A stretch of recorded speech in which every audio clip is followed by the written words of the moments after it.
guys talking, rush two guys talking, rush two guys talking, rush two guys talking, rush two guys.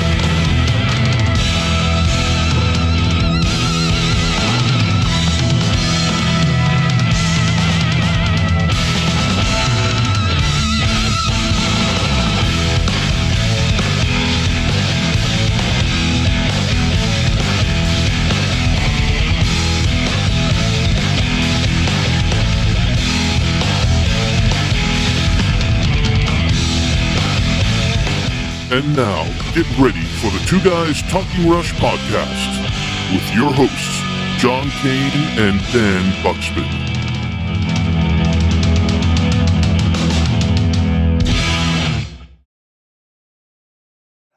I want to thank you so much for coming on to Two Guys Talking Rush. As I want to formally introduce myself. We've formally introduced you before you entered into the Zoom room, so we're not going to do that again. Letting our fans, Rush fans, know who you are, reminding them of your legacy in the industry. And thank you for such an incredible. I feel like I've just grown up with you in my face, and because I started as a bass player. You were just a huge influence on me, and I just want to thank you for your dedication, man. Right on. Yeah, but this is Mike Hsu. Mike Hsu, Billy Sheehan. I'm John Kane. Mike is a special guest host on this week's Two Guys Talking Rush podcast. And Mike's a very well-known radio DJ in the Boston area. Mike, you said you met Billy one time, right? Did you say that before? Yeah, I know. You meet so many people, Billy. I don't expect you to remember, but the Winery Dogs came to the WAAF studio one afternoon and played a really great set of music. And I remember that. I remember that. And it was such a great time. And so we met briefly. That's the only time we've actually met. But you know how those things are. You're in, you're out, you're loading. Yeah. Unfortunately, my RAM is usually maxed out, so I don't recall. But thank you. Yeah. Thank you for having me on. Just the same. I want to. If I could, sorry, Jen. If I could about the Winery Dogs, is that something that's still going, or is that? Yeah. We just Mike and I did the Sons of Apollo while Richie was supposed to take this whole year and do his 50 for 50. He turned 50 years old, so he did 50 songs. And I remember talking to him when he was at song 38, going, I don't know if I got 12 more in me, but he did. It's a great 50 great songs. Richie's an amazing writer, and just a superstar. I always said when we started the Winery Dogs, if nothing else, I want the world to know that Richie, how amazing Richie really is. Because sometimes people kind of dismiss him because, he's a guy that was in Poison briefly, right? True, but he was also the guy that replaced Alan Holdsworth in Virtue with Stanley Clarke and Lenny White. So he knows his stuff. Right. Plus, things as good as anybody. And so the Winery Dogs is an ongoing thing. As soon as we have the opportunity to get together, and of course with Mike Portnoy, who is just a grandmaster. I love him completely, and he's just a great drummer, just a great guy to be in a band with because he's got it so together, and everything runs smoothly when Mike is around. So Winery Dogs is very near and dear to my heart. My three big records, Eat 'Em and Smile, Lean Into It, and the first Winery Dogs record. That's cool. You guys look like you have a blast on stage too. And I want to thank you for keeping progressive rock alive with Sons of Apollo. I just love it so much. And we were talking about the Dream Theater, Sons of Apollo comparison. Not that they should be compared, but the differences of those treatments in progressive rock. And I think Mike and I kind of agree that we prefer the Sons of Apollo because it has a little bit more of a rock edge to it. I just love your paying homage to these bands throughout history, like Rainbow and other bands that have just made these prolific records, these kind of godfathers of progressive of rock. Do you have a favorite band? I mean, you've been in a lot of groups. Is there a favorite for you that just, aside from the records, is there just a favorite band that you've been in, that you were in your one of these stints? Well, I've been very lucky to play with great players, and they all have left their mark on me, and I'm very, very grateful for that. One band that gets overlooked a little bit, and I have to bring it up, is Niacin. Nice. It was just bass drum.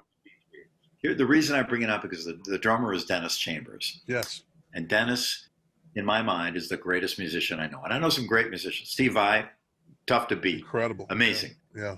But I have to give the edge to Dennis, because Dennis is just this automatic machine of awesomeness. Steve's a thinker, and he'll figure it out. But Steve still does have a passion and a soul too. You let him go and do his thing, he'll come up with them. Steve is mind blowing. Yeah, just and like a brother to me too. But I got to give it to Dennis. There's a slight edge to Dennis is the best musician I know, because he taught me so much. Plus, as a bass player, a lot of people look at the strings and frets and think bass and guitar are like together, but it's really about bass and drums. Yeah. As you guys are concerned with Rush, we see Geddy and Neil and a connection that was that changed the world. Sure. Brilliant. Playing the way those guys interacted, brilliant stuff. So it's about the bass and drums. So I default a little bit more to Dennis. Sorry, Steve, I love you like a brother, but I gotta go with Dennis a little bit here. So Niacin, it also was a bit different for me in that it was proggy, but it's also jazzy. Now, jazz is a language. Prog is a language. Yeah. Jazz is another. It's a whole other thing. Coltrane is not Robert Fripp. Right. Exactly. I love Robert. Yeah.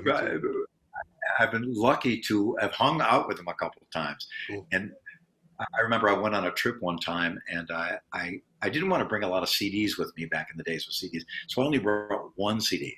It was the Red album by King Crimson. I listened to it for a month, and I never got tired of it. It's just Robert Fripp. That I lost my track here. What I was even talking about. No, it's all good. It's funny. I just found a sealed copy. Push me back a little bit, but anyway, nevertheless, I've been very lucky to play with some great players. Niacin was an incredible experience.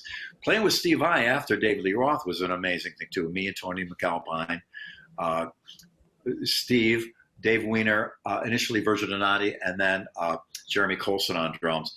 And what we had such a riot. The stories would blow your mind. It was just hilarity and great. And every night we went on stage, and it was just a chaos of awesomeness. Where I was just surrounded by these great players, and we all were trying to hold our own against each other. But it was all friendly and fun. And on the bus, we had a riot. So a lot of the times, it could be an amazing band musically, but afterwards you don't hang. It doesn't have the same impact with you. Yeah. And that's why to bring up again Rush a little bit. When Mr. Big opened for Rush, they were the kindest, most friendly, generous, coolest people. I'm glad you guys got a show that is dedicated to a large part to their legacy, because they deserve it. They were such wonderful, wonderful people and supremely talented. It's just so great. So glad you guys do this. Yeah, totally. I'll shut up now. No, not at all, man. We love hearing you talk. Take us back to when you were an aspiring bass player. Where did you grow up? How did you get into the instrument, and who were some of your influences? I started in Buffalo, New York, and right out of high school, I got my first P bass. It's hanging on the. It's that one right there. Wow. That's the wife. That's so cool. Your first? That's it. And now it's her sister that was on the truck with her in case it broke down. And then next to it is a 30-year anniversary Yamaha, which we made look similar cosmetics as the wife bass. So I spent a lot of time playing in clubs in Buffalo, New York. We did 21 shows in a row. It was our record. We did 3 full shows in one day.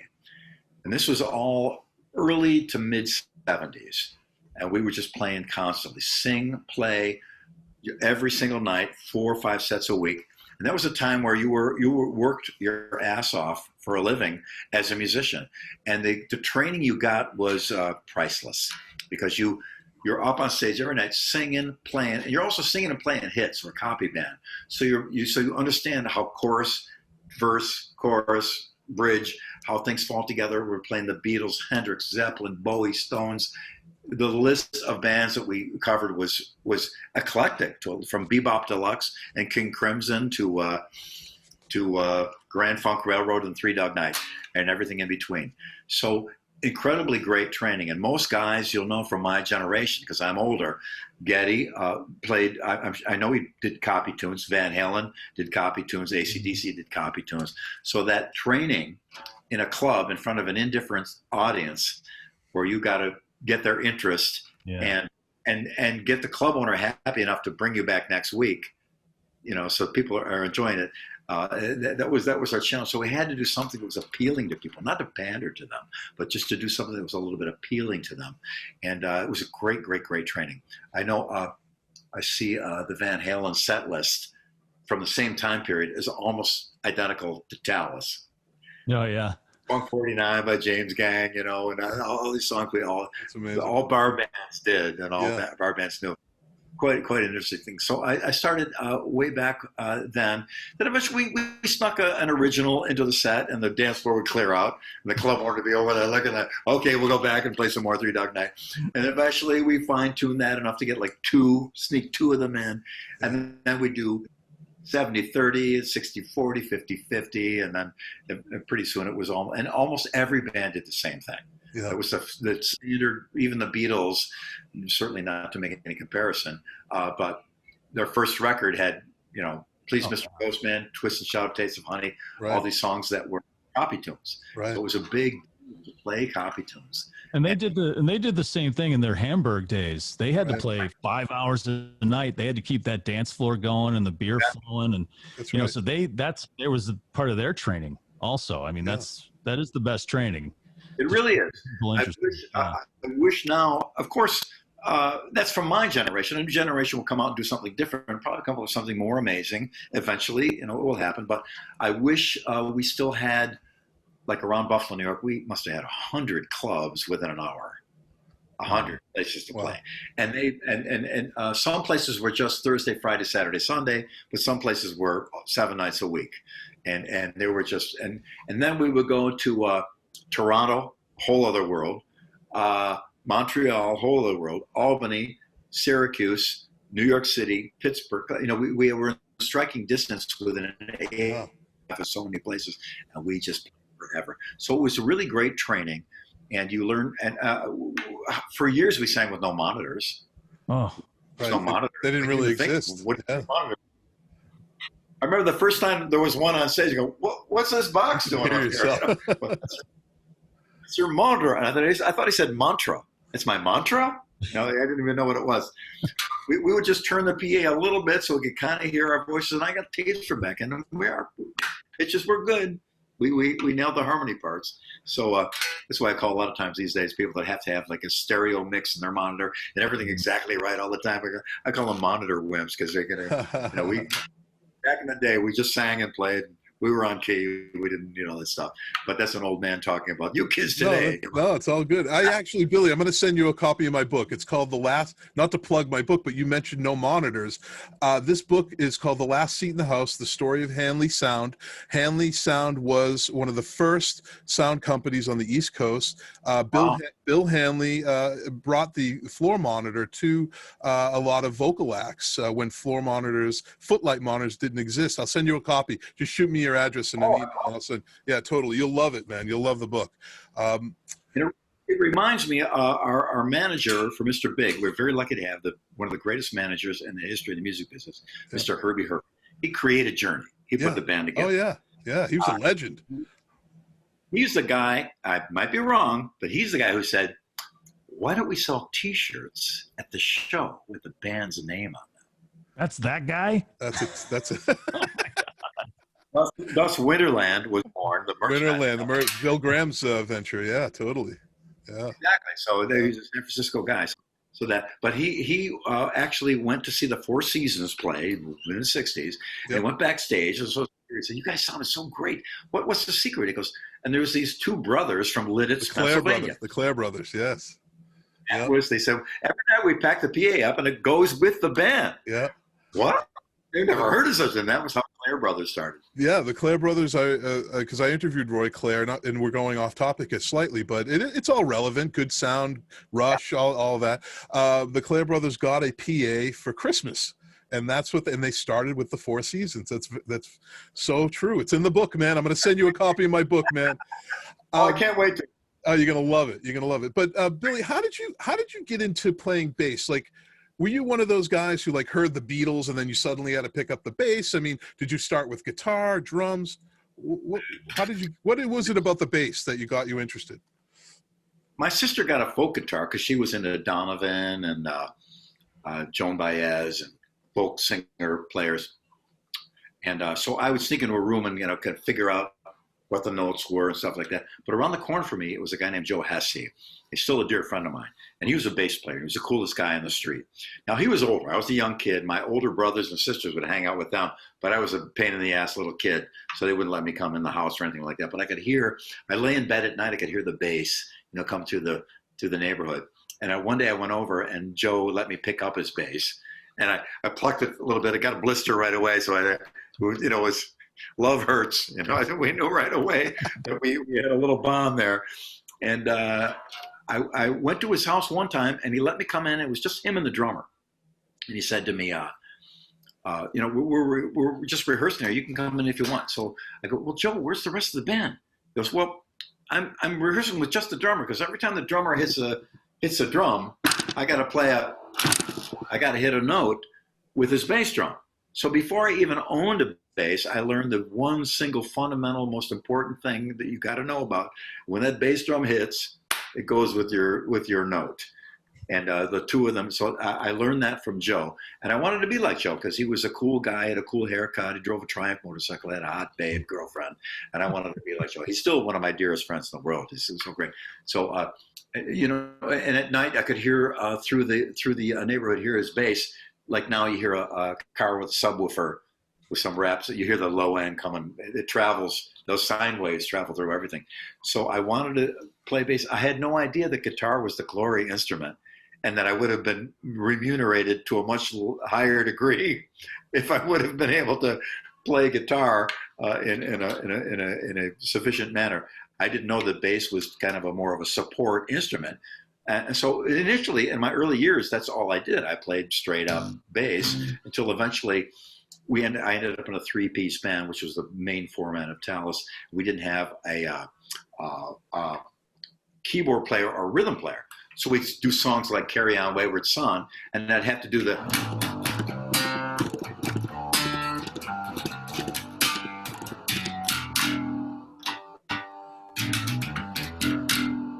and do the extra little things for Schizoid Man. The little soprano sax. And do all these extra little things in a way it was kind of money motivated, because with 3 guys we made $100. It's $33 each. Would have added a 4th guy, it's going to be $25 each. So we did. Billy, you do a little nonsense in between your shtick there and save us some money. So, but I love bass, and I can't. People often have accused me, well, you're actually just a lead guitar player playing a bass. I can't do this stuff on guitar. I wish I could, but it's just not.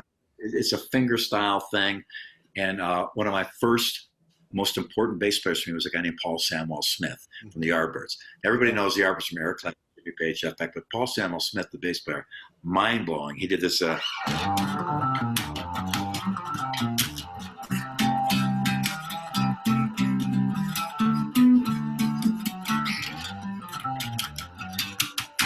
And at the time, it was Yngwie on bass. Nobody, how could he even play? Mind blowing. And then Tim Boger from the Vanilla Fudge came along, probably was my biggest influence, because he took the bass way out, but always brought it back in and made it an essential part of the song. And just a brilliant, brilliant player. Jack Bruce. I don't. Jack Bruce, huge. Yeah, big time. Yeah. Well, I did a Guitar World interview with me and Jack on the cover. We got to hang out all afternoon. Oh, cool. It's one of the greatest days of my life. Oh, I can imagine. Not only was he mind-blowing, what a voice. Come on, brilliant. Theme for Imaginary Western. Oh, man. Oh, man. Brilliant. But what a sweet, wonderful guy. And Whistle, too. Later on, I got to meet John. Yeah, Thunder. The Ox. What a legend. Right. We had a photo of me. John Entwistle was sitting with me at the Rainbow, and then Chris Squire sat down. Wow. Oh, my God. Jesus. I'd have a heart attack. And Lemmy joined us. So I took a photo, and they put it up on the wall, and somebody stole it. So I got But they were all those guys, sweet, wonderful, giving, generous, John was such a wonderful man. I guess in order to be able to keep up with Keith Moon, you'd have to be John Atlas, right? I mean, he kind of in many ways, usually the drummer is the foundation for the bass player.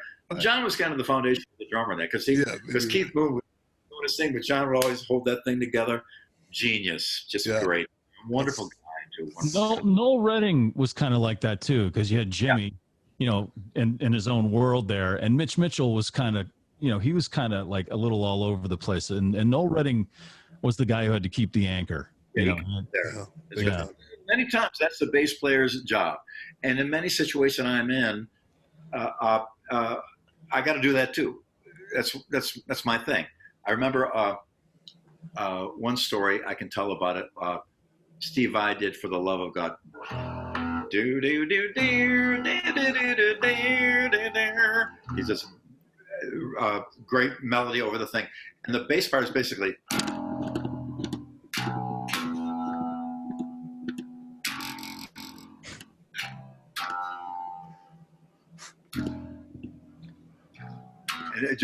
Don't change a thing. Do it exactly like that. So one night we're playing, we were in rehearsals, and I went. I never heard the song. I apologize.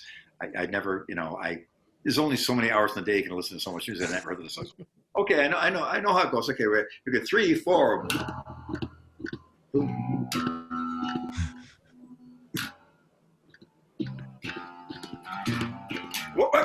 What was that? I go, no, I just did a little, before I go back to the E again. He goes, is that how the record goes? I go, no. He goes, do it like the record. So I realized he wants it exactly like the record. Because in his mind, and I get it completely, because he's doing this mind-blowing thing, and he's got to have that foundation unwavering behind him. If it moves at all, and sucks his attention away from his thing a bit, So I realized, okay, I get it. So I just sat there, planted my 2 feet, and I played exactly like he wanted it. And so that's what you got to do as a bass player. Sometimes you got to hit it like that. I'm fortunate people give me a little spot that I can do my nonsense and goof around and do whatever I do. But that's 90%. Well, a lot of young players like, well, I can't get my 3-finger technique. Am I gonna?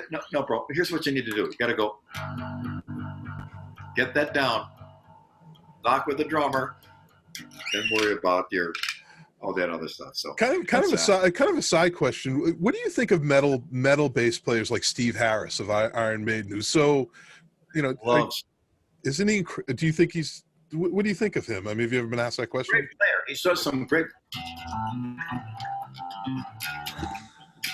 Nice.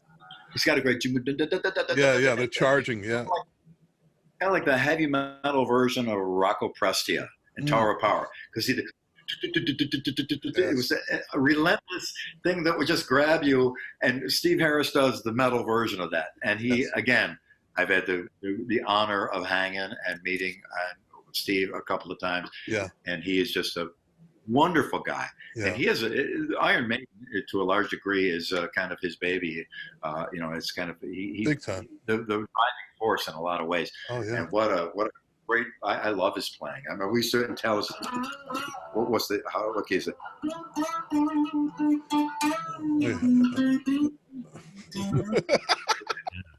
I love doing that. I love it. I love it. So good. Mike, did you have a question? I was just as far as like when you're saying you're trying to learn that tune and you're throwing in a little fill there. Do you find that more challenging playing? Because there's you're playing and then there's your playing to the song. Yeah. Well, and so is that a bigger challenge for you? Someone who really is just like, you have so much going on in your head and you want to get it out on your instrument. Is that a more of a challenge? Is keeping it simple? No, it's kind of equal. It's kind of equal. If I do a session for even like a country artist, don't tell anybody. But I can picture you on your upright bass, Billy. Come on, dude. I love upright. But when I work with any other artist, generally, my point of view is, what do you want? you want me to do some wacky, crazy shit, or you want me to pull it back, or halfway in between, or you just want root notes? Want me to walk a little bit? So I'm glad to accommodate what people want out of me. Fortunately, I got a big bag of tricks, so I can do, you know, a little extra thing, or a little note, you know, some little thing in between to give it a little more flavor or whatever. But I'll shut up and play root notes all you want. I've got, I know a lot of people, you know, I get criticized for overplaying, because people take a live show, they cut my solo out, and they post that, but they don't post me playing To Be With You or Just Take My Heart, or Wild World, or any of the songs where it's straight up bass, it's straight root notes, and that's what's happening. So for me, I'm fine with either one. I'll do my thing, and I'm glad when I can do it.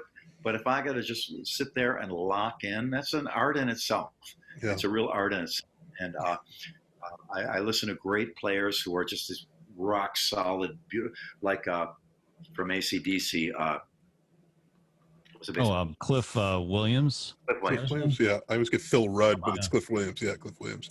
Yeah. Yeah. Genius. Yeah. Right. That's a rock solid rhythm section right there. I mean, right. Yeah. Billy, you get bored playing in AC/DC. I feel like, would you not? I mean, because I love that band so much. If I could just play, like,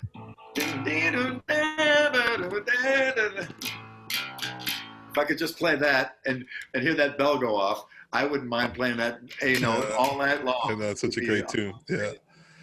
Oh man, I love that band so much. So Billy, there's a lot of fans that listen to this podcast that first got introduced to you on the Presto tour with Rush, with your band Mr. Big, and of course, you know, there's a lot of metalheads out there because you guys were pushed into that metal scene, Mr. Big. I don't know if I consider Mr. Big a metal band, but you were part of that rotation of groups that were happening during that day. Curious, before we get into that, what that experience was like for you. What's up with Mr. Big? Is that still a thing? Is Mr. Big still? Are you in that band anymore? I don't know. Well, we're all still in communication, and we're talking. Yeah. And, we went out and did shows after Pat passed away. Yeah. Matt Starr did a spectacular job playing drums, but he's not Pat Torpey. Yeah.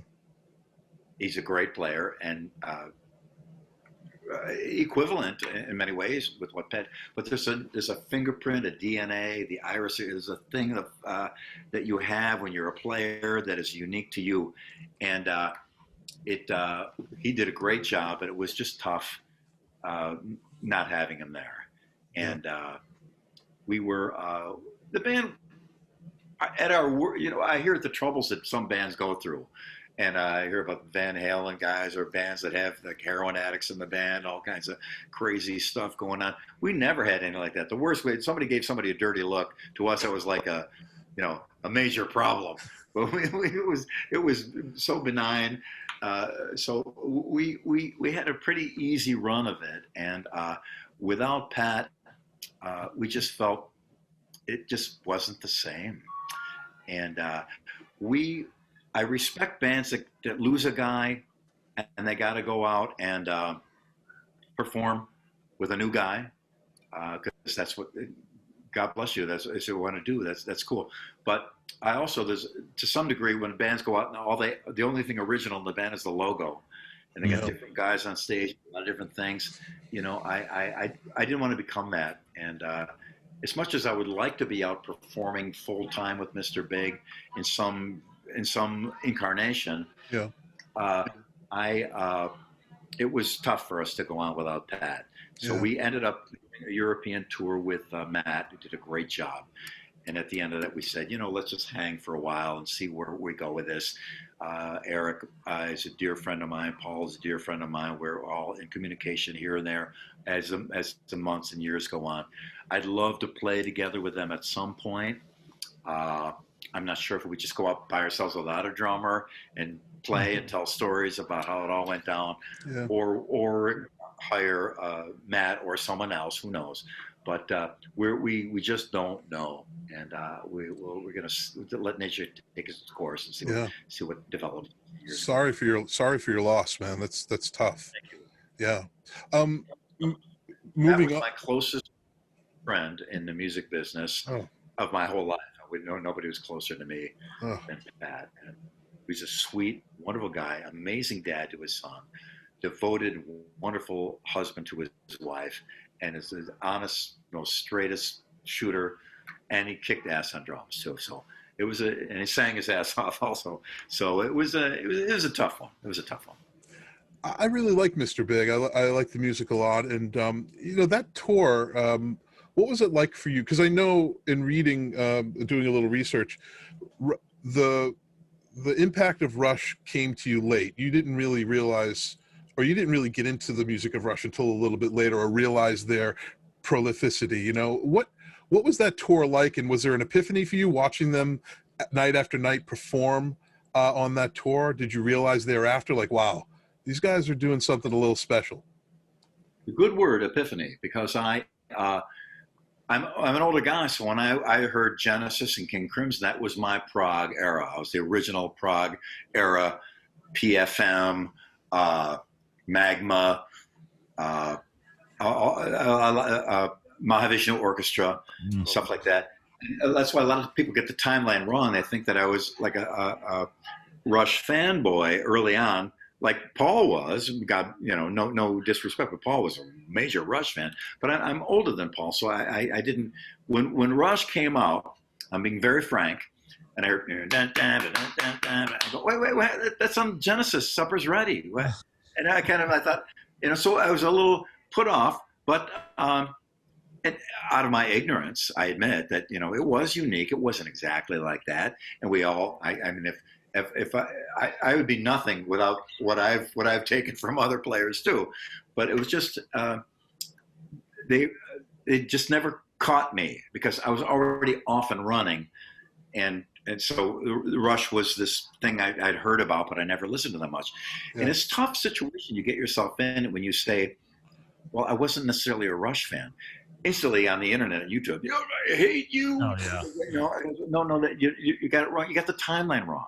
Right. I'm older. I already had moved on, and then this band was coming up. So it was never intended as a slight against Rush in any way, shape, or form. Of course. So we did that tour. They were, first of all, like I already said, so nice to us, so friendly to us, and that record Presto. There was one particular song on there, and a lot of Rush fans may disagree with me on this, but I just fell in love with the song "The Pass." Oh, it's beautiful. Yeah, beautiful. Yeah. And we got there and sound check and woo! Yeah, oh man, yeah. Great! What a beautiful piece. And I wasn't into so much the YYZ and the early stuff that happened, but hearing it every night and seeing them perform it flawlessly and perfect, they certainly gained my respect. Not that they, not that it wasn't there to start with, but it just it wasn't my thing. It wasn't something I'm familiar with.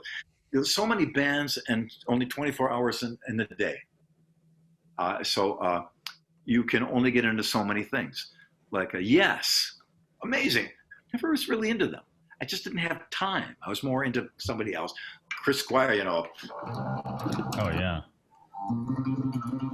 Brilliant. And I love the Bill Bruford. Oh, God, because he was on the Red album, my favorite King Crimson album. But, so it doesn't mean that you don't like them or that you hate them or you're not into them. It's just, and it's sad that fans get so hostile about it. Well, Rush fans especially. Rush fans take them. But in all honesty and all frankness, I fell in love with the band, loved them. Neil Peart was just a sweet, wonderful guy, killed every night. Alex, I kind of never paid attention to his guitar player until I'm standing on the side of the stage in the Guitar World tuning area, 10 feet from it. It's this is priceless. This is great. Fantastic. And then Geddy, of course, a phenomenon of nature. Come on. Yeah. It's just great. How do you deny this man's supreme talent? And like I said, in the early years, it's not my thing, and it's not what I was into. But as I learned that, and then later on, they had us back on the Roll the Bones tour. That's right. That's right. On that tour as well, yeah. And I just I fell in love with those guys, and rightfully so. They deserve it. They are a force of nature and a phenomenon of nature. Yeah. And on top of it, so anybody that's never met any of the guys in Rush, trust me, they're like your next door neighbor. They're cool, they're fun, they're friendly. I remember the first couple days of the tour, we're kind of staying away from them because I remember from David Lee Roth and touring with Van Halen, the opening act kind of got to stay away from the headliner. You don't want, you want to be talking to the girls that are backstage for the headliner. You're getting all kinds of trouble. Not that any shenanigans like that went behind the Rush thing, but we just gave them, their space. And Geddy came into our dressing room. He goes, "What? Are you guys mad at us?" I go, "No. What do you mean?" He goes, "Why aren't you coming to our dressing room?" And you mean we're allowed in the dressing room? He goes, "Yeah, come on." So after that, we're in there eating their shrimp and lobster. And I love it. But they were just great. There's kind of a famous little incident where you stood in for Geddy Lee during sound check. Yeah. What happened there? Geddy was late, or what happened with that? So we played in LA the night before. I think we might have had a night off, but I think Geddy stayed in LA. He was going to drive down the day after for the show, and he got stuck in traffic. So we're playing arena, so there was a bicycle. I'm driving the bicycle around the arena, and Alex and Neil are up there, and I say, "Hey, Billy, could you come on up here a second?" So, okay, Geddy's not here. Could you just play the bass so that we can get a sound check and make sure so? Oh, I guess so. Oh, okay, twist my arm. Okay, you insist. So I played, and we jammed a little bit, and it was so great. Again, this is the spirit of that band. That's why I think they had the impact they had. They were righteous people. So they let me play along. And the sound man recorded it on cassette, gave it to me later, and it was labeled The Three Stooges. I still have the cassette. That's awesome. And I posted it eventually. I don't want to offend them and make them, I want to make, sometimes you have maybe been considered pride, but they were cool about it, and I posted it. And then it's funny because I'm playing Geddy's bass, and it's definitely Geddy's bass sound, but I don't play it like Geddy did, so right. I tried to work my way around the thing. So it's interesting some of the comments people had about That's that. really interesting, yeah. So Sons of Apollo, Portnoy is a major Rush fan. We all know that. He's very transparent about his love for Rush and for Neil Peart, and he's just a real fan, And do you think Sons of Apollo will ever play a Rush cover? Have you guys already done that, or am I ignorant to that? Or because you do occasionally play cover songs of these legacy bands and.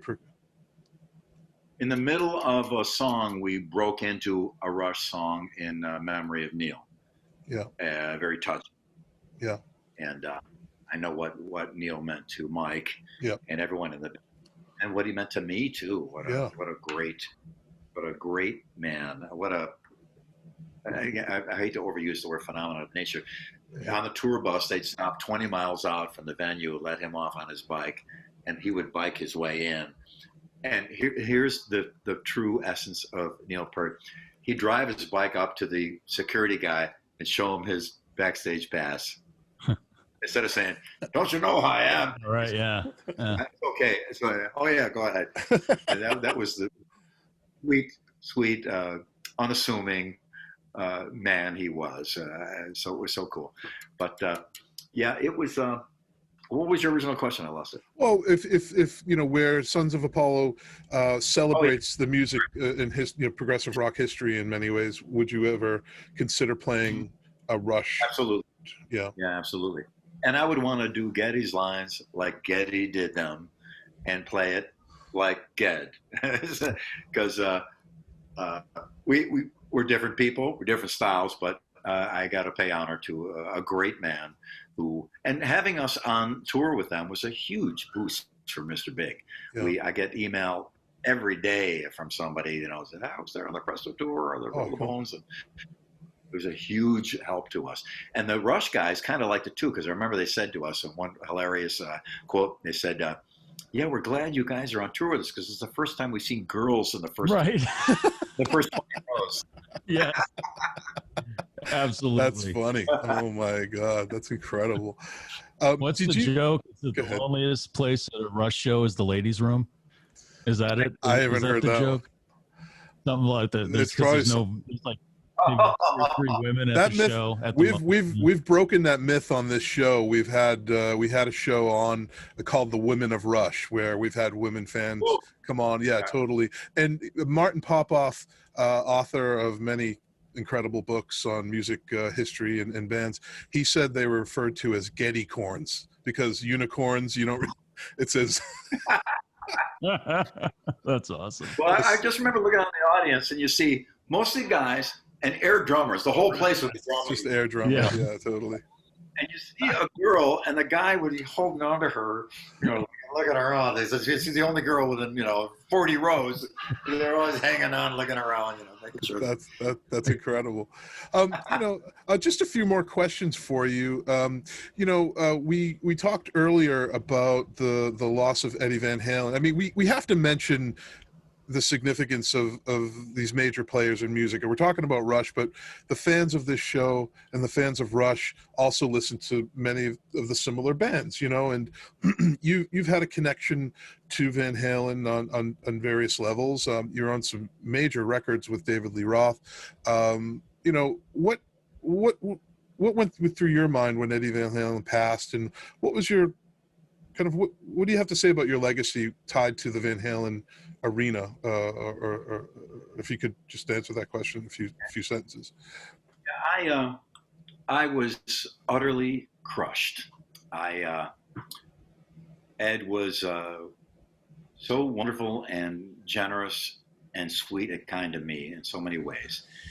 When I was back in Buffalo and Talas, he talked to me a couple times about maybe joining Van Halen. And for me, in my mind, it was a way that gave me the motivation to keep going, because Ed Van Halen thought I was okay. And so in my mind, I'm thinking, I'm going to just keep on, it was just validated what I was and what I am. I'm speaking very frankly. Yeah. And I haven't spoken about this much at all, this particular aspect of it at all, where, just the fact that I would go, they'd be on the next tour and I'd show up and I go, and one of the crew guys say, hey, Billy, come on back. And then take me back and throw me right in the dressing room with Ed and Al and Dave and Mike. And hey, they just, because they were so nice to me, it made me feel like I had worth and what I was doing had value. And as a player, any of your listeners that are musicians, it's a tough thing because you never really know. Put out a record that you think is fantastic and it goes nowhere. It's so you're so riddled with introspection, self-doubt, and wondering whether you're on the right track or maybe should change that track. But to have someone like Ed be kind enough to me to sit me down and talk to me, and we talked 3 different times about me possibly joining the band. I see some comments about, well, and I said, no, they never offered me. I never got a written offer, and that got changed. Well, if he didn't offer you, then he didn't ask you. So you must be bullshitting. No, and I never got a piece of paper that said you're going to make this much money. But I talked with Dave. I talked with Ed through the years. I'm glad it didn't happen because I love Michael Anthony. I don't want to. You can't really replace a guy in a iconic band. But in my mind, Van Halen's always torn to pieces. But the fact that Ed was kind enough to me, on the night that he passed away, I had piles of cassettes and I digitized them all. One was my phone answering machine cassette, and I listened to Ed's messages where he would just said very generous things, and those things kept me going when nothing else did. When I was when every record company turned us down and everything went wrong and everything was going south, and the band broke up at Talas, and I had to put it back together, and it was just nightmare after nightmare after nightmare, disappointment after disappointment, as anybody in any band will tell you, even in the Van Halen story, how many times they got passed over. Having that kept me going. And so when we lost Ed, it was a big punched a big hole in my heart, very much so. And he was a phenomenon of nature. Again, I'm overusing that cliche. I apologize. It's true, though. But it's very true. He changed the world. Music. He changed the way people play guitar. I mean, his influence is undeniable. And you said that about Rush too, and that's the same thing. They despite not getting any support from radio or any of the usual support bands would get, they just kept doing what they did. And Rush is a perfect example. Just keep on going.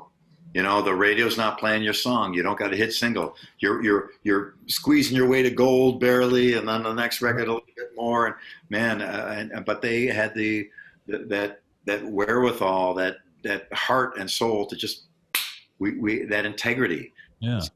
Stay on this path. We don't have to go pop or change our style. Let's do our thing. Great thing. They filled seats though, and I said that to Mike Hsu. I said even though they weren't getting the love from the radio, every tour the auditoriums would be filled with seats, and that's the proof right there, man. Fans know. The fans always know. Yeah, fans always know. Eddie's the same way. Eddie was creating something completely new. It was like, I can't think of it. I don't know. Maybe you could help me out, Billy, because you've played with so many and seen so many people, but the only other guitar player I can think of that actually changed the way the instrument was played and sounded was Jimi Hendrix. I knew you were going to say that. Yeah, I can't really think of anyone else unless you can. And you have some, maybe Robert Fripp, because Robert Fripp did some amazing innovations. Randy Rhoads. I mean, I think a lot of people would consider Randy Rhoads another pivotal tipping point of guitar playing as well.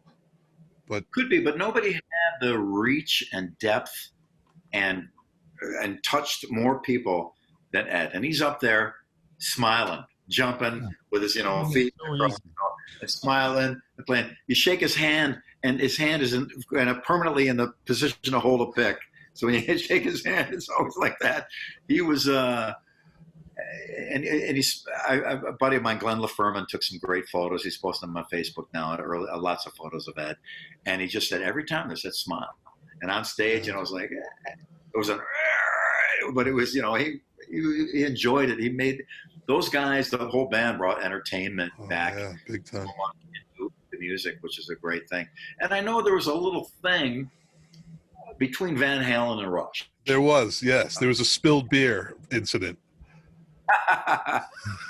But that breaks my heart, because I think in real life, minus whatever circumstances happen, I know to some degree the guys in Rush, and I know to maybe a larger degree the guys, they would have had a riot. I think they would have. But it's funny when you're this big band, another big band, and it's usually somebody in between saying shit. It's not the bands themselves. It creates the problem. But I think in the end, if it's any solace to Rush fans, I think they would have gotten along famously under some different circumstances. I really do. Van Halen, one of the greatest American rock bands to have ever existed, no question. Monster albums, big sound, innovative playing. What more do you want, man? I mean, it's the playbook. It's the songbook of our generation. It's a renaissance of music. We were just talking about just because Mike's been in radio and how things have changed in the music industry. How fortunate, and I'll say this again, Mike, sorry to sound like a broken record, but how fortunate have we been to, at least in our generation, I'm closing in on 50, Mike's 52, to have at least caught the tail end of this incredible renaissance of music. Man, so lucky. Exactly. I remember when Jerry Lee Lewis and the Everly Brothers. Oh, I love the Everly Brothers, man. Before the Beatles, and then when the Beatles hit, oh my God. Then the first concert I ever went to was Jimi Hendrix. Wow. And you're right. Jimmy and Ed had a similar impact. The next day, everything even looked, I remember thinking to myself, things looked different. Yeah. Jimmy play. Unbelievable. And then from the first time I heard Van Halen, I thought, and my head exploded. That, oh man, this is it. This is amazing. He's a game changer. I'm older than you guys, so I was lucky to catch it a little earlier, pre-Beatles, because I had older brothers and sisters, and my friend Joe, I told you about the bass player. Yeah. And coming up through those years and seeing where we're at now, what an adventure! It's amazing. I know, pretty man. mind-blowing. I know. We're so lucky to have had that. I mean, to even explain that to my child, you know, when she's 20, she's 4 now, but just to say, yeah, I just imagine her saying like, wow, that happened, you know, and because I talk about the Everly Brothers, we skipped Mother Goose. I put on Everly Brothers greatest hits for her, man. She, at 1 year old, she was singing all those songs. I love the Everly Brothers. Just incredible music, man. And the Beatles were based very much their harmonies. Today I listened to "If I Fell," vocal only. It's all Everly Brothers harmony. I know. Oh, yeah. But and the Beatles, they say, good writers write and great writers steal.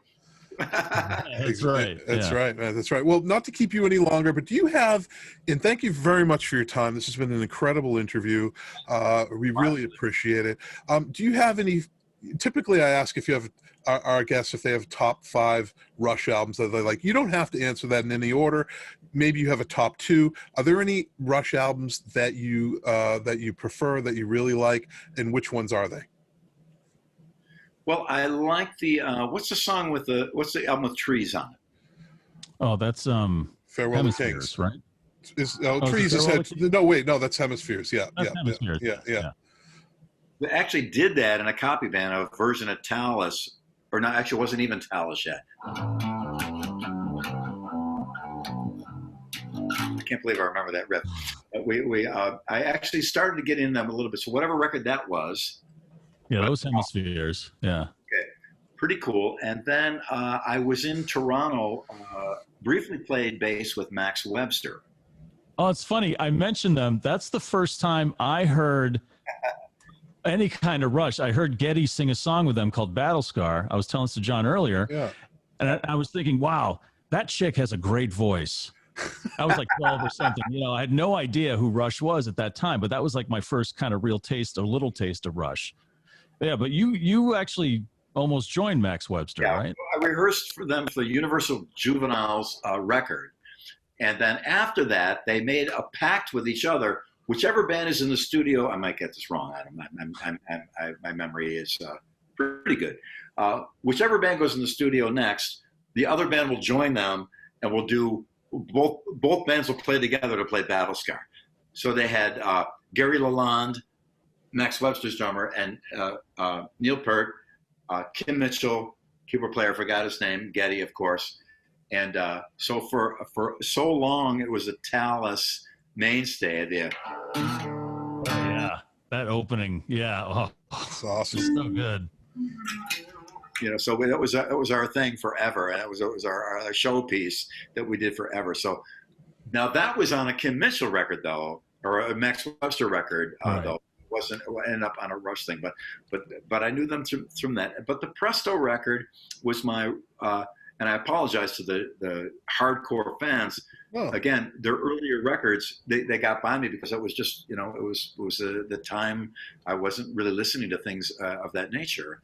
But the Presto record really was a great way for me to focus and go, oh, now let me see what came before this. And I did go back and listen to more. And then from touring with them, I got to hear that stuff every night. And then we got up and we would do the encore with them for In the Mood, which was mind-blowing. They brought us up on stage. That's so and me cool. and Pat Torpy would be singing with Geddy, and Paul would have the guitar with Neil. Can I tell you a little anecdote that happened? Yeah, do it. Yeah. So we played in, I think it was Sacramento, and Rush had a situation with the promoters, no festival seating. In other words, no, you can't stand. These got to be chairs. People have got to have their own seat because they don't want people standing because they get tired, and then the crowd is unruly and they're not paying attention to the stage, and the people that want to watch are getting jostled around. So no, you got to be seated. That's the rule. That's the deal. We do the show. That's how it's got to be. So we show up at this outdoor arena during the day, and the promoters screwed up, and there was no seats, and the people were just jammed up close. So we're playing, and we always did really good in front of the Rush audience. The audience was all very kind to us. It was really nice. A couple of encores and things. They were very cool. Always respectful. A typical Rush audience, I think. We're up there playing, and all of a sudden, stuff starts getting thrown from the other. Because just people are drunk off their ass and a sneaker. So shit's flying up on stage, and we're looking at each other like, oh boy, this sucks. So we got off stage and go, well, I'm sure they're not going to be doing that to Rush. That's no problem. So we got off the stage, and we're in our dressing room. Rush goes on. Let's go up and watch him for a while. I go up on stage. I'm up on Alex's side. I see him turn to me with this look, and I say, God, people are throwing like little whiskey bottles and shit. Oh. And just turned on the headstock of his Paul Reed Smith, a little Jack Daniels bottle shattered, and he was ready to. He was upset. Oh my God! He could die or he could kill somebody. Yeah. So if you're in the crowd, you see somebody throw something, dive on him and Tackle him. beat him up, because it's so dangerous for everybody on stage. So we realized that Rush was kind of upset with the promoter. So we came out to do In the Mood. And I'm an idiot. I'm sorry. So I have to apologize in advance for my stupid, goofy-ass thing that I did. So I had a banana with me, and as a joke, I stuffed it down into my pants. Hey, baby, it's a chorus. And so we're in there in between. So I reached into my pants, I grabbed the banana, and underhand, lightly, slowly, as delicate as can be, slowly underhand lobbed it into the audience just to say, here, have a banana. And that was, and I thought, well, that's the last we'll ever see of that banana. So I go up to the mic again. Geddy's face is right here. The mic is here. I'm here. Oh, no way. With a banana. Unbelievable. And I'm looking at him, and my career is flashing before my eyes. We're going to get thrown off this tour for sure. Oh, no. And there's pieces of banana like floating and dripping off his face. I'm going, oh, I'm doomed. My band's going to hate me. What did I do? So I thought, oh, God. So we got off the stage, and I'm thinking, and Andrew was their assistant guy. I said, Andrew, I got to tell Geddy that was my banana. He goes, no, don't do anything. Don't say anything to him. They're having a meeting with the promoter now. They're in the back little office room having a meeting with the promoter. It should have been festival seating, but it wasn't. And the people threw shit, and everybody's all upset. And the crew guys are rushing around. And everybody's pissed off, thinking, oh, man, I am doomed. I'm in big trouble. So I said, Andrew, come here a minute. Come on, I got to go back and tell him. He goes, don't. Whatever you do, don't tell him oh God, it's big trouble, it's a problem with the promoter. I was thinking, oh man, we're done. And the guys in the band are looking at me like, you idiot, we're getting thrown off this tour now. So I'm thinking, oh God, this is horrifying. My heart was in my throat.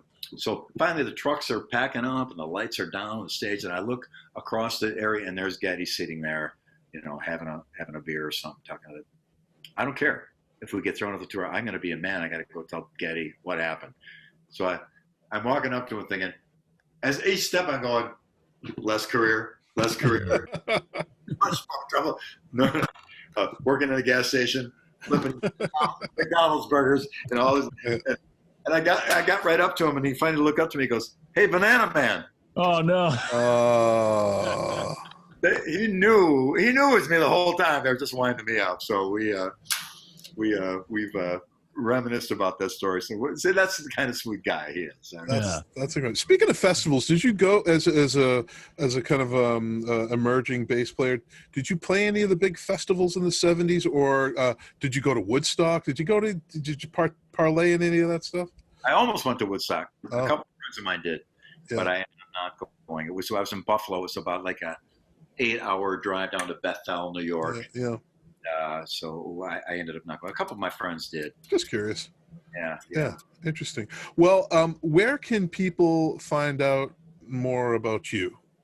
Well, I got my Facebook personal page with the little blue verified thing, and my Facebook fan page, which I think is verified too. My Instagram page, Billy Sheehan on bass, and my Twitter account, I think it's the same thing. So it's pretty easy to find me. And I just wanted to let people know, if you do write to me, I read everything myself, and I answer everything. Sometimes it's kind of a short answer, just thanks a lot, but I do read it all. And people, when they communicate to me,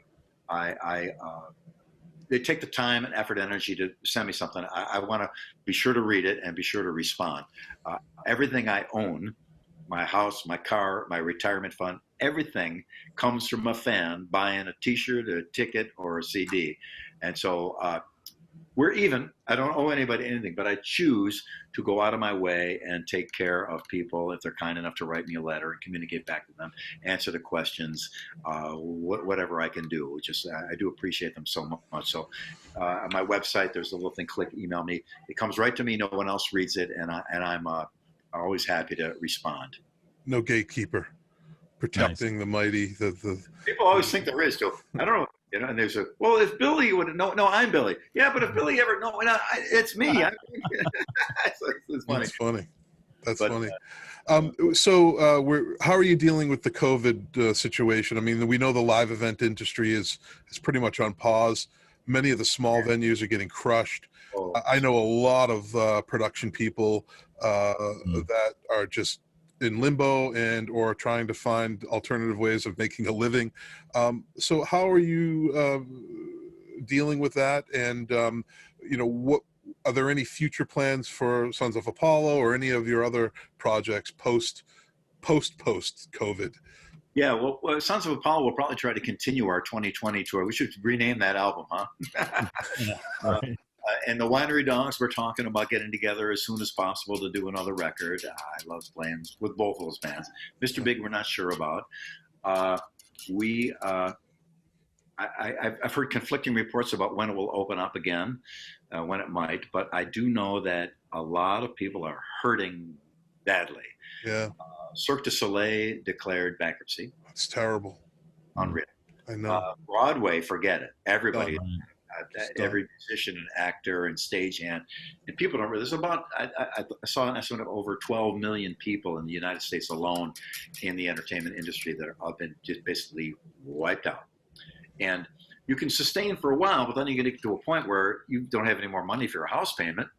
Mm-hmm. What are you going to do? Yeah, you're going to lose your house. You're going to lose your car. You're going to lose your retirement fund. You're going to lose all that. So, the World Health Organization just over the last few days opined that maybe we didn't have to shut everything down. Well, thanks for telling us now. I play by the rules. I don't want to get political about it. I wear my mask. I do everything. I've stayed home. We follow the rules. We do what we have to keep everybody safe. Your lives are being saved here. Yeah. But, there are over 100 million people have been plunged into poverty by the shutdown. So terrible, man. At some point, it's what a tough call. I know. Who said, okay, you want to let a couple 100,000 people die, or do you want to prevent 100 million people from being plunged into poverty? Yeah. I'm glad I don't have to make that decision. It's a tough thing, but if anyone out there knows crew members or bands, I'm very, very lucky. I had a hit record. I had a band with the platinum sales. Yeah. Part with my money. My wife is good with our money. We're okay. Not forever, but we're coasting along okay. Sure. I'm doing tracks. I'm playing tracks for people all over the world. We played over 85 songs. I played bass on people all over the world to send me their tracks. And they compensated me for that. So I'm doing okay. But if you know a band or a crew member or production guy or lighting, sound, all those people, whatever you do to there hasn't been any controlled movement to do a benefit for them, but as soon as there is, I'm on it because it's tough. Our crew guys, they're the ones that work from 9 a.m. till 1 a.m. and they never had. We pay them well, of course. But unfortunately, they never had the good fortune to have a big bump of money that they could set aside from a hit record or from a successful tour. Well, I've made sure to just remind people of that on this show because I know so many that are the behind the scenes people, especially for Rush, where their live shows, aside from Rush the musicianship of Rush, just the live show experience, the lighting, you know, the video, all of that. I mean, there's so many people involved in that. So we have a lot of crew people on the show to expose their influence and their significance to the Rush live performance, and also remind the viewers and the listeners that, hey, these people there's a trickle down effect here, and those people are really at rock bottom right now. So very important. We were backstage to see every show, and the Rush crew guys were like top notch NASA employees. They were like running the space shuttle every night. They were, and on top of being, again, sweet, friendly, one of the guys would, you know, their job is you know, would kill a lesser man, but they still took time to be friendly and nice and cool. And it's a tough thing. Nobody saw this coming. And I remember reading books about Shakespeare back in the days. They had to stop all the plays because of the plague. Right. Together. So it's not the first time it's happened, but and I just hope it's over soon. And all of your listeners out there, and I hope everyone just stays safe and is well. I think we're going to get through it, and it may. I'm hearing rumors that not till fall of next year that there are going to be live shows, which is rough. I'll be okay. Most of the bands I'm in are okay, but a lot of guys won't. So I'm going to do what I can to help out as many people as possible. And any of your listeners can and I know that everybody's in the same boat. So your listeners, you know, they're probably mostly out of work too. Yeah. You know, at some point, some charity thing comes up, you can give $1 or $5. Oh yeah. We have at the end of the episodes, we have some links to Crew Nation, which is the Live Nation relief fund for production people. Yeah, send me the link so I can post it. I will. I totally will, man. Yeah. As a side note, and one last question: did you get the Geddes book, the Big Bad Book of Bass? Did you? I'm sorry, I haven't gotten it, but I'm dying to get it because okay. Yeah. He's and I remember I was at a friend of mine's house doing a session, and he had a jazz bass from like some old 66, 67 jazz bass. And I posted a photo of it, and all the Getty guys, you know, were like, hey, are you going to be playing a jazz bass now? I go, no, but it's pretty awesome. And I got a brand new pickup from DiMarzio that I designed. This for the kind of Fender style here, that double split thing. That's the Fender P bass style. This is my Yamaha bass. But we're also doing the same treatment to the jazz bass. So I'm going to make sure and get one from Larry DiMarzio, maybe have Larry sign it, and make sure to get one to Geddy if he'd like to try it out, because it's all smoothed over and says no sharp edges on it, and maybe it'd be something he'd like. So I'll get to one of his guys and get him one as well. That's awesome. Well, I can't thank you enough for being on Two Guys Talking Rush. I mean, this is an incredible milestone episode. It maybe makes us legit now. Yeah. Well, we think you were plenty legit already. Oh, you never know. You know, you question yourself. You know, like in your early days, Billy, you never know if you're good enough until someone says, hey, this kid's got a spark in your eye, kid, you know, and then you keep going, you know. So So I appreciate you guys doing this, because Rush deserves it. Yeah. All this and more. And thank you for enhancing that legacy. The legacy's not gone. You know, that legacy will never go away. And I'm glad you guys are here to sing the praises of three gentlemen that are supreme talents and have really made so many lives so much better by being enhanced with an incredible music. So. Yeah, well, as I told you before, my first instrument was bass, and you were one of my bass playing heroes. So it's been a real honor. This hour and 15 minutes we've been on. We love you, Billy. Yeah, thanks a lot, Billy. That was awesome. Peace, brother. Later, dude. Stay in touch. I will. Bye-bye. Take care. Bye-bye.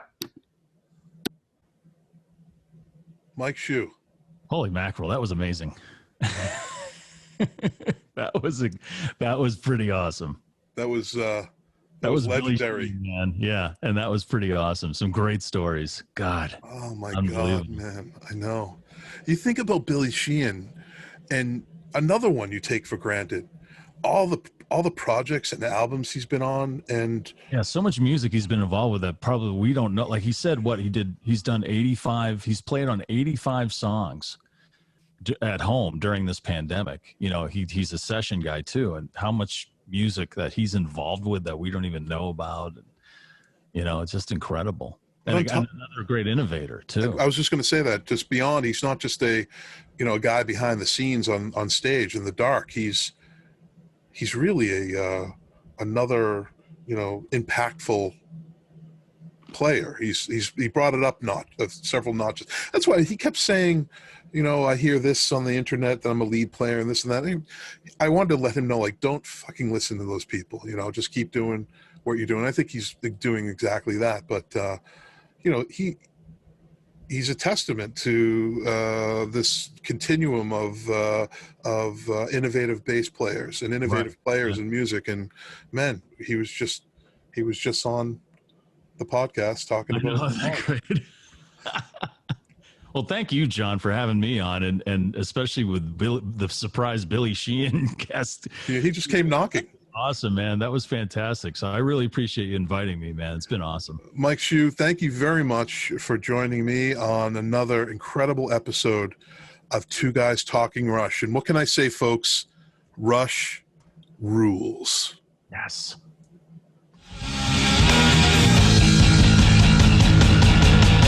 Two guys talking rush. Two guys talking rush. Two guys talking rush. Two guys talking rush. Two guys.